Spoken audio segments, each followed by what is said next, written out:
প্রতি 10 টাকা লাভ, মগের মূল্য কেটে। এমনটি হতো যে একটা চালটা কি হয়, ওজনে কমে যায়। যদি বলতেন পচে যায়, নষ্ট হয়, কাঁচা মাল, আপনার কথা আমরা মেনে নিতাম। এ তো নষ্ট হয় না, না না না, এটা হয় না, ওজনে কমে না, অনেকদিন সংরক্ষণ করা যায়। তারপরে 10 টাকা কেজি প্রতি লাভ কেন? সভাপতি সাহেব আসছেন, আপনাকে আমরা স্বাগত জানাই।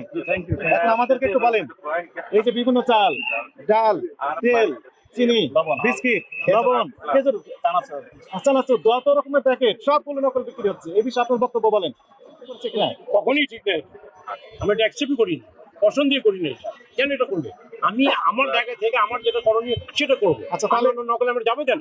আপনি যে বলছেন যে আসলে করণীয় ঠিক হয়নি, হ্যাঁ, তো ঠিক হয়নি, তারপর আপনার যে সভাপতি, তাহলে আপনারা কি কাজ পদক্ষেপ নিয়েছেন এদের বিরুদ্ধে? এটা কোনো কথা? আমি কিন্তু রানিং প্রেসিডেন্ট না, বললাম না সাথে। আপনারা তো বণিক সমিতিতে আছেন, তাই না? অবশ্যই আছে। আপনাদের কিছু করণীয় ছিল না?